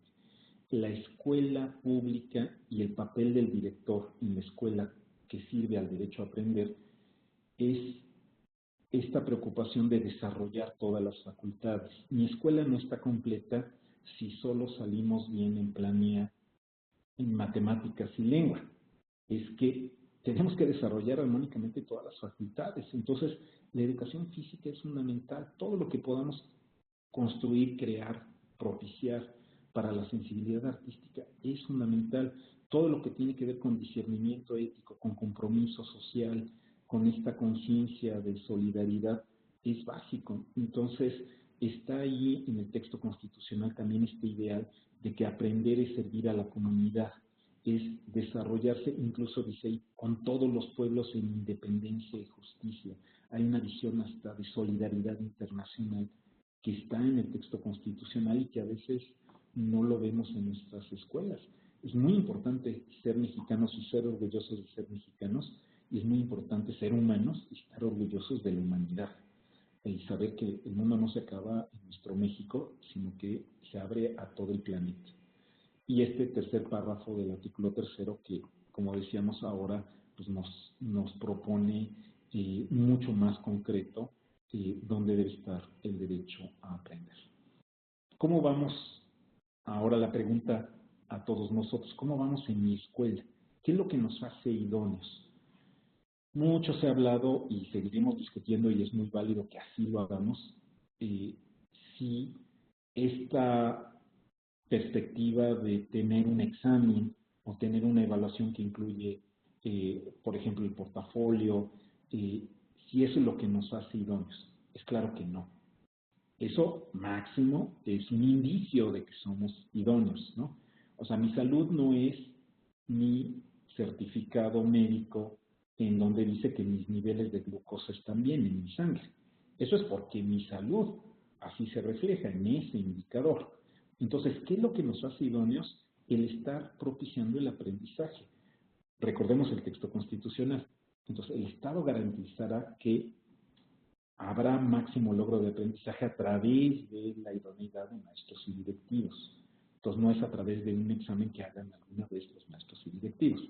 Entonces, ojalá que ustedes pudieran compartir con su comunidad docente, con el colectivo docente, que lo que nos hace idóneos es lo que hacemos todos los días, que se registra después sintetizado en el proceso de evaluación o en el desempeño. Eso está también, pues es positivo porque es una rendición de cuentas, pero lo que verdaderamente nos hace idóneos es esta actitud, este compromiso verificado día por día, en donde nos comprometemos con que conmigo los niños aprenden, conmigo se aprende, porque soy uno que aprende constantemente. Entonces, una gran pregunta para todos nosotros es cómo motivo a los colegas para trabajar por el derecho a aprender. Si su contacto conmigo es también aprendizaje, si soy en ese sentido, no de sentirme superior, pero si soy el maestro de mis maestros, no solo aquel que tuvieron allá en la normal o en la escuela formadora de docentes. Yo creo que el mejor maestro para ser maestro fue nuestro director, si tuvimos un buen director. Fue también un colega experimentado, pero lo que le toca al maestro no es ser un administrador de una instalación, porque ahí estaríamos reduciendo la función directiva casi a ser conserje, ¿no? O sea, ¿cómo hacemos para que no se rompan los vidrios y para que medio estén limpios los pasillos? No somos solo gestores de apoyos y de el crecimiento y estabilidad de la infraestructura. Somos sobre todo los responsables de que sea una comunidad de aprendizaje, y por eso somos responsables del aprendizaje continuo de nuestros maestros. Hay en las lecturas que les compartimos una poesía muy inspiradora de Prouty que dice: si ustedes me ayudan, voy a cumplir con mi derecho a aprender, ¿no? Como en la voz del niño decir, si tú me ayudas, entonces se cumple mi derecho. No es algo que yo pueda hacer solo. Nadie, en sentido estricto, nadie aprende solo. Aprendemos siempre con otros, con la motivación de otros, con la exigencia de otros, con la paciencia de otros, con el ejemplo de otros. A veces solo viendo, ¿no? Nuestros niños no solo aprenden de lo que decimos y de lo que exponemos, aprenden de vernos. Tenemos que reconocer que tenemos un papel modélico para ellos. A veces pasamos mucho más tiempo que el que pasan sus padres. Y entonces todas nuestras actitudes, nuestra postura corporal, todo comunica y todo enseña, de todo se aprende. Somos el primer modelo de adulto que tienen sistemáticamente delante de sus ojos. Entonces es una gran responsabilidad, y es por supuesto un gran privilegio y es algo que se puede disfrutar muchísimo, ser el educador de alguien, ¿no? Es una responsabilidad que si la viviéramos solos también te espantaría. Imagínate ser responsable de la vida de alguien, ¿no? Es porque somos esta cadena, este mecate de educadores que uno lo puede llevar. Voy a hacer una nueva pausa para tener dos participaciones y que ustedes nos comenten de esas preguntas, digamos, de reflexión que les propusimos, que nos pueden decir. Quiero nada más hacer una breve referencia en el espacio de las preguntas y las respuestas. El profesor Juan Feria pregunta, bueno, hace una reflexión y la quiero comentar porque me parece muy valiosa.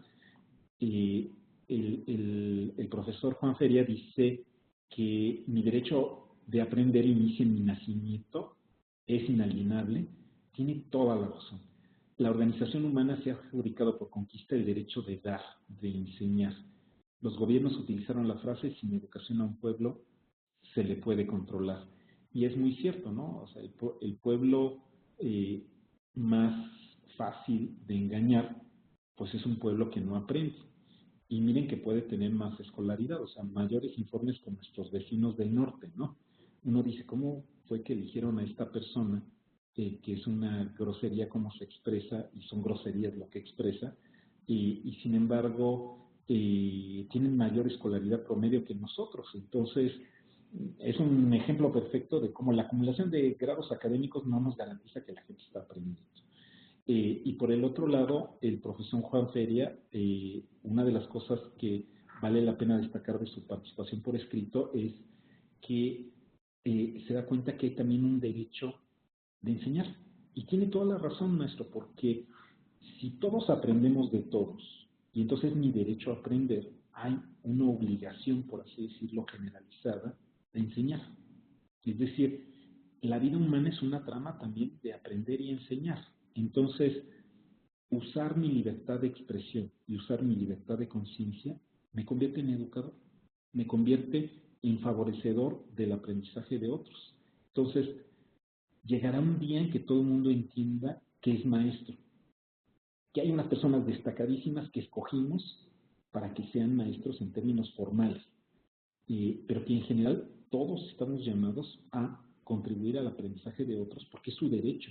Entonces su convivencia conmigo no puede menos que estar tocada por eso. Es como el derecho a la salud. Si yo tengo derecho a la salud, tengo de todos los demás la responsabilidad de proteger mi salud. Y por eso tengo derecho a mi integridad física, por ejemplo, y por eso las lesiones son un atentado contra mi derecho. Así como tenemos socorristas y son profesionistas en atender una emergencia, no quiere decir que son los únicos que deben intervenir cuando alguien se siente mal. Todos estamos llamados a hacer lo mejor posible. Cuando llega el profesional, que es el socorrista, pues ya quitémonos todos, pero no podemos dejar de sentirnos responsables de la salud del otro cuando está en una crisis. Así deberían ser los maestros y los directivos. En una sociedad que educa, en una sociedad en donde todos están comprometidos con el aprendizaje, hay aparte profesionales destacadísimos que expresan a toda la comunidad y pueden estar delante de los niños. Entonces, regresar a esa enorme dignidad del educador es algo que no debemos dejar perder. Entonces, si les parece, les pido que nos ayude Luzma para tener dos participaciones antes de continuar. Claro que sí, David. Yo creo que lo voy a tener que hacer al azar porque tenemos casi 50 maestros que están esperando participar. Entonces, como que no quisiera darles, dejar a los últimos 5 o 6 de plano sin una sola. Entonces, así cerrando mis ojos, empiezo al azar. El maestro Raúl Godínez, les prometo que no hice trampa. Y se puede preparar también la maestra Griselda Amanda Pérez. El maestro Raúl Godínez y la maestra Griselda Amanda Pérez. ¿Nos escucha, maestro Raúl?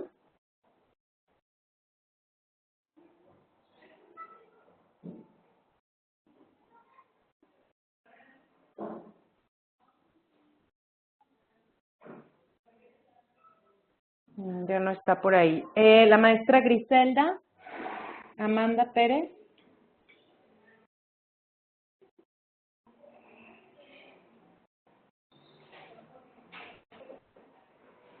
Buenas tardes. Buenas tardes, maestra. Sí, buenas tardes a todos los participantes. Buenas tardes, maestro David Calderón. Bueno, mi participación en esta tarde reside en la importancia que usted mencionaba acerca de la laicidad de la educación, que me parece muy interesante su punto de vista en cuanto a este tema, a la gratuidad y a la obligatoriedad de la educación, las cuales emanan del artículo 3 constitucional que bien usted mencionaba. Me llama la atención el aspecto de la laicidad cuando se menciona que pues en algunas escuelas de Estados Unidos no se está enseñando la evolución justamente porque hay un religioso que pues lo prohíben. En nuestro país pues tenemos esa libertad de enseñarlo, ¿verdad? Y no dejando de lado que todas las constituciones del mundo pues tienen sus principios fundamentales basados pues en el decálogo, en lo que pues en su momento, ¿verdad?, fue o ha sido dado, ¿verdad?, en la Biblia.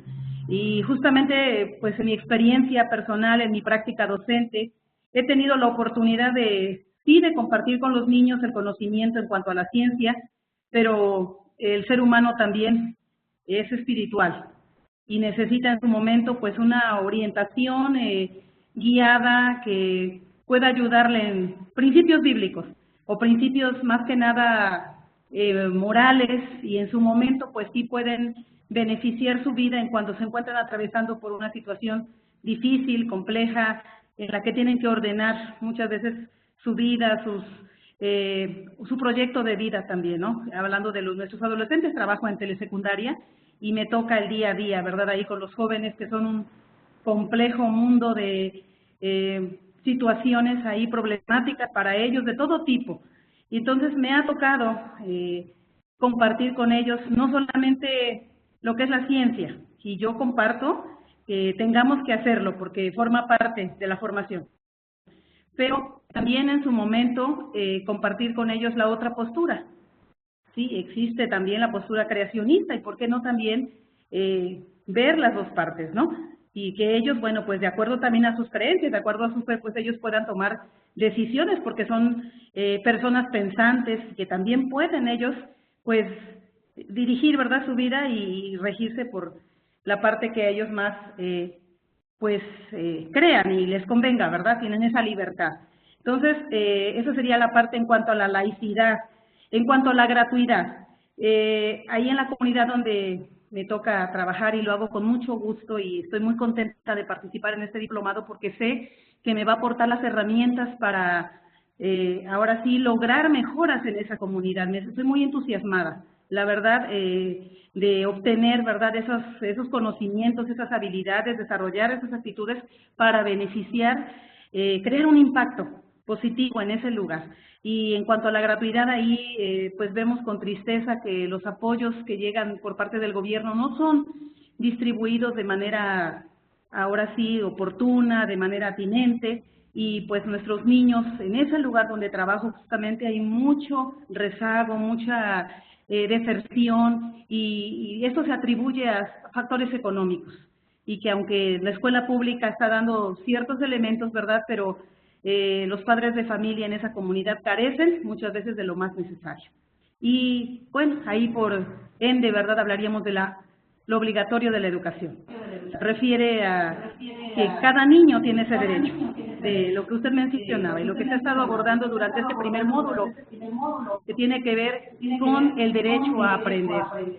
Yo no había reflexionado hasta que estoy en este módulo y en este diplomado acerca del derecho que se puede hasta pelear en los tribunales, ¿no?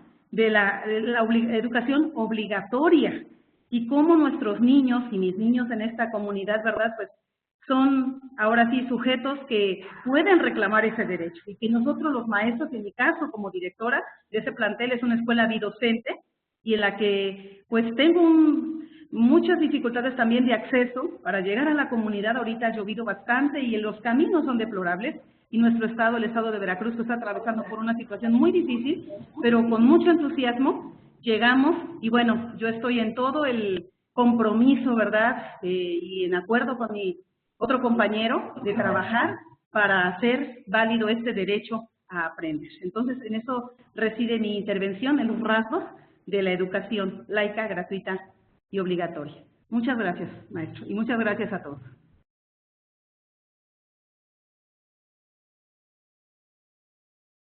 Le damos también la palabra al maestro Saturnino Ramos. El maestro Raúl Godínez ya no contestó, pero se la damos al maestro Saturnino Ramos, por favor.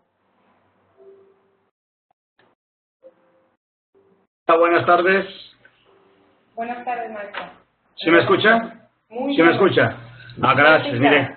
Gracias, muy amables. Me ha parecido sumamente interesante este diplomado, las experiencias de aprendizaje, y quiero compartir lo siguiente en una de las preguntas generadoras.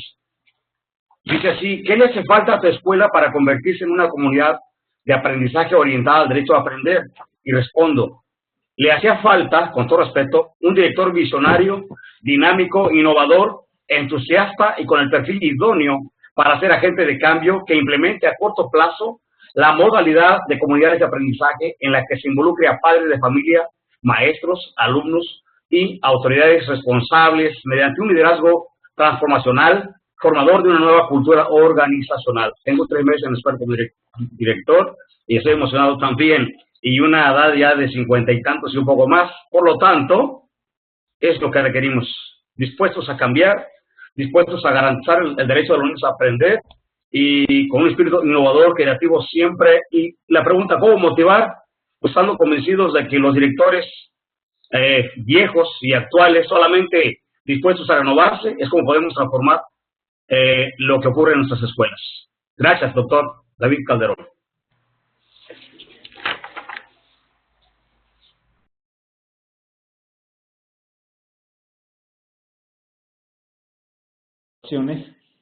Como decíamos, nos encantaría poder ampliar los tiempos, pero bueno, son los que son para compartir. Pero sigamos en esta conversación, especialmente con sus tutores, con sus pares y creando esta comunidad de aprendizaje.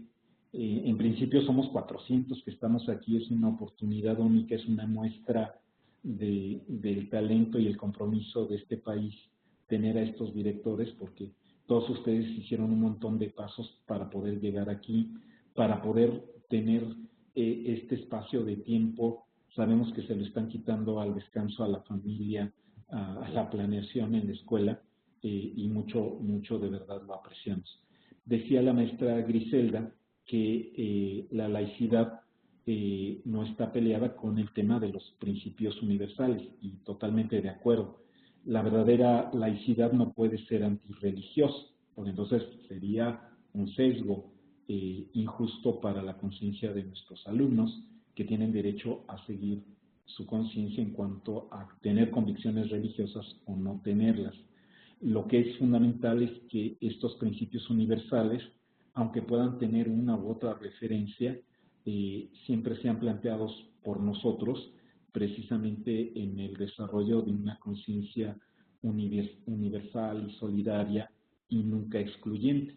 Y en ese sentido también podemos sentirnos, digamos, tranquilos, porque igual las grandes expresiones religiosas, y ahí yo diría no solo las bíblicas, sino todas las grandes referencias religiosas de la humanidad, acaban sintetizándose en estos principios universales de no hagas a otro lo que no te gustaría que te hicieran, la regla de oro, ¿no? El de ponte en el lugar del otro, en el de somos una familia, estamos en la vida, estamos en la tierra para servirnos unos a otros. Así que no significa un desconocimiento de las expresiones o las o las historias, digamos, de las distintas comunidades religiosas, pero sí implica el compromiso como educador laico de tener la apertura y garantizar, digamos, la convivencia y la no presión a la conciencia de nuestros alumnos. El tema de la gratuidad y la obligatoriedad son a veces en muchos sentidos un pendiente. Todos sabemos que ha sido muy polémico esto de decir están prohibidas las cuotas, y queda claro que están prohibidas las cuotas como condición para continuar en la escuela o para ingresar a la escuela, y nadie se puede arrogar esta exclusión de la escuela si los padres no pueden aportar una cuota. Por el otro lado, todos sabemos que la gran mayoría de las escuelas de México puede operar constantemente porque hay un apoyo de los padres. Una de las insensateces de nuestro sistema que todavía no ha estado resuelta ni siquiera en esta reforma legal, y tenemos que empujar, y les prometo que ahí nosotros estamos haciendo nuestro esfuerzo, es que cada escuela debería tener su presupuesto. Es inconcebible que la escuela no tenga fondos propios en forma regular, dotados por el Estado. Entonces, ahí está la estructura de la escuela, ahí está considerada, digamos, como una clave de centro de trabajo que permite hacer los pagos de los profesores, pero no hay un presupuesto anual que sea público, que sea transparente, que esté en una cuenta de banco, y entonces están estos arreglos en donde la Sociedad de Padres de Familia o el Consejo de Participación Social abre una cuenta, y bueno, ahí se va manejando como mejor se logra. Pero hay que reconocer que es una gran injusticia que no haya dinero para consumibles, a veces hay que pagar la luz, eso cambia de estado en estado, a veces de municipio en municipio, pero es un atentado a la gratuidad que se convierte en una barrera el que los chicos, así fueran absolutamente sin ingresos en su casa, no tengan acceso a la mejor calidad posible en este país. Finalmente, el tema de la obligatoriedad. Claro, la obligatoriedad es la obligatoriedad de los padres de hacer todo lo necesario y del Estado de prever todo lo adecuado para que se dé el proceso educativo. La gente se va de la escuela y se mal ha llamado ese fenómeno como deserción, pero deserción es cuando en un ejército tú avientas el arma y abandonas tu puesto. Es que es mejor llamarlo abandono escolar, es que los abandonamos. En muchos sentidos la escuela a veces, si no es la adecuada, expulsa a los chicos porque no es relevante, porque permitimos que haya bullying, porque los adultos están constantemente presionando a los niños o a los jóvenes para que sean lo que no les corresponde ser, y no se respeta lo que son y cómo son. Educar significa no querer que la persona sea otra, sino que sea mejor. Un verdadero educador te permite ser tú mismo, la mejor versión de ti mismo, no otro, ¿no? Así como si alguien te dice que te ama, pero quiere que seas otro, no es cierto. Entonces no te ama a ti, ama una idea vaga de otra cosa. Es tú, pero en la versión más completa, y la versión más completa es una versión que seguro no es ofensiva con los demás, que es solidaria, etc. Entonces, la obligatoriedad es algo que también debe responder a la permanencia en la escuela como un compromiso de todos. Me encantó la respuesta del maestro Saturnino, ¿no? ¿Qué le hacía falta a tu escuela? Que llegara yo. Maestro, le tomamos la palabra y ahí vamos a estar todos para apoyarle y también para estar haciéndole recordar su promesa de lo que le hacía falta a su escuela era que usted llegara. Entonces, nos tenemos que ayudar mucho. Usted habló de la metodología de las comunidades de aprendizaje. Si hay tiempo, en otra ocasión lo platicaremos. Es vital que partamos del hecho de que todos aprendemos de todos, que esa idea como industrial de que hay que empujar los contenidos y meterlos en cada sesión y solo emitir mensajes y luego hacemos un examen y ya con eso se ve el aprendizaje, nos estamos engañando. es precisamente en el diálogo y la colaboración que aprendemos y el sistema de comunidades de aprendizaje o de tutorías mutuas es una innovación y no lo es la única forma de aprender. Realmente cuando dialogamos, cuando colaboramos, cuando unos a otros nos permitimos aprender lo que el otro aprendió.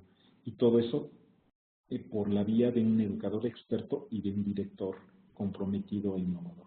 Así que excelente compromiso el que se tomó.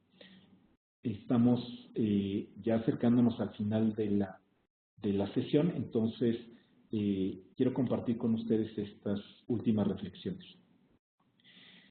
Tenemos que tener en mente qué escuela queremos. Y la escuela que queremos es una escuela que no solo es el edificio, también es el edificio, pero antes que nada es una comunidad. Y entonces aquí en la imagen que ven en la lámina, con ella quisimos expresar distintos aspectos de lo que hace a una verdadera escuela, una comunidad de aprendizaje. Y lo que la hace es las personas que están en ella, las relaciones que establecen, el contexto, el entorno material y la red de apoyo. Todo el sistema educativo se podría analizar por esos factores y ahí es donde efectivamente se realiza el derecho a aprender. Entonces, como ven en nuestra escuelita dibujada, está un huerto, están los baños, está la rampa para los chicos con discapacidad motriz, está el espacio de la basura, están los números mayas y nuestros orígenes, está la ciencia, está el arte, está el diálogo, está la lectura, está la participación, una comunidad en donde todo el mundo se siente bienvenido y donde los padres y no solo los maestros son parte integrante de esa comunidad. Las verdaderas comunidades de aprendizaje no son el CCT, ¿no? Es toda una tragedia que nuestras escuelas las identifiquemos como clave de centro de trabajo. Seguimos pensando en una oficina de la Secretaría y no en que la Secretaría tiene que estar al servicio de la escuela. No se aprende en los pasillos de la Secretaría, se aprende en el aula. Entonces, la Secretaría, el único sentido que tiene es para que en la vida de las escuelas las cosas pasen. Y entonces es como desconcertante que el área de apoyo sea mucho más rica que cualquier escuela. Debería ser justo a la inversa. Pero bueno, ahí estamos en la presencia y la disposición de las personas, las relaciones y los procesos, las condiciones materiales y la red de apoyo. Todo esto hace la verdadera escuela, la verdadera comunidad de aprendizaje. Vamos a hablar en todo el módulo del liderazgo y especialmente estos textos que escogieron los profesores de Cambridge son muy ricos porque nos dan una visión de gran escala sobre el liderazgo, sus condiciones y los estilos del liderazgo. Pero no quería dejar de mencionar el origen de la palabra liderazgo. Liderazgo viene de líder, es una expresión en inglés, leader, como ven aquí en la diapositiva, y viene de, perdón, me regreso, ahí está, y viene de la expresión alemana Lieder. Lieder es el tipo de canto que se hacía hacia finales de la Edad Media, principios del Renacimiento, y que tiene que ver con estos cantos sin instrumentos, cuando se lanzan solo las voces a hacer la melodía. Entonces, yo les pido que escuchemos esta piececita. Ahí ustedes ven la imagen de una película que fue famosa, y entonces si escuchamos un poquito, podemos seguir platicando. Adelante.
Muy bien, regresamos a nuestra diapositiva. Y entonces, este tipo de canto, el que se llamaba cantus firmus o líder, justo tiene esta característica, seguro ustedes lo notaron, se arranca un solista y después viene el coro.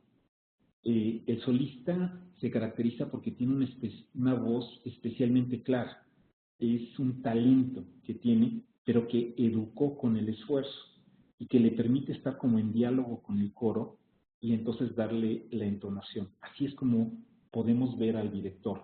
Es el que entona a la comunidad, es el que tiene la responsabilidad de ponerlos en sintonía, es el que toma la iniciativa, da el ejemplo, pone la muestra y entonces viene el coro de los maestros, de los padres y por supuesto de nuestros propios alumnos. Es sentar el precedente, es romper la inercia, es conjuntar el ánimo. Ojalá que entonces ser director también signifique para nosotros ese tener la voz clara, ese no estar esperando que alguien más venga, es que te toca a ti, ¿no? En otro mundo sería distinto, ¿no? Tal vez no eres el director que necesitábamos, pero eres el director que tenemos. Entonces, ¿cómo hacemos para que puedas establecer ese canto firme, esa línea melódica que después toda la comunidad toma y estás en diálogo permanente, se nota tu voz, pero no apabulla la de los demás, sino que les da la pauta para que sigan? Eso creo que es el liderazgo entendido así. Cuando vemos, y aquí está datos de la encuesta de Talis, la situación de los directores en México está muy complicado. El porcentaje de tiempo que el director dedica a administración y gestión es enorme, ¿no? Aquí le ponen 38%, a currículum y enseñanza 22%. La interacción con los alumnos más pequeña, con los padres de familia, con la comunidad, ya empieza a ser muy pequeña. 4 de cada 5 directores dicen que no pueden decidir cómo usar los recursos. Son todos datos de México. En acompañamiento pedagógico, los maestros, no los directores, dicen, la mitad de ellos dicen, no tengo retroalimentación de mi director, no me dice cómo estoy funcionando como educador. Y la articulación con la comunidad escolar, esta es muy significativa. A los directores mismos se les preguntó, ¿cómo tomas las decisiones? ¿Con la comunidad, con tus maestros o las tomas solo? 1 de cada 4 dijo que las toma solo. A mí se me hace que incluso es mayor en la realidad, pero bueno, los que admitieron que toman las decisiones solos fueron 1 de cada 4. Entonces, tenemos todavía un gran trabajo que hacer y ese es el planteamiento del diplomado y del módulo, los directores escolares como gente que sabe conjuntar la comunidad para el derecho a aprender. Necesitamos tener en nuestro liderazgo la capacidad de plantear objetivos comunes, que este liderazgo sea compartido, distribuido, como se dice, es decir, que sí se note la mano clara, la voz firme del director, pero que no apabulle, que no sea, digamos, un mandón, que no sea un caudillo. Ya no necesitamos ser un país de caudillos, sino de grandes líderes, que los sigues por ejemplo, no por miedo.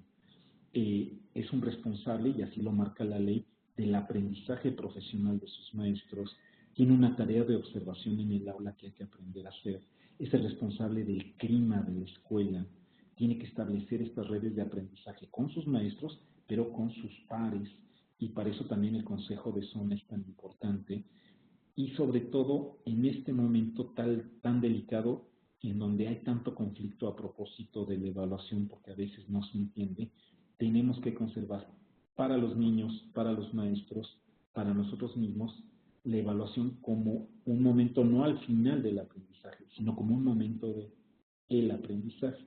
Tenemos que aprender en nuestra evaluación, tenemos que usar la evaluación para aprender. Planea no es para los puntajes, es para saber cómo hacemos mejor que nuestros chicos aprendan.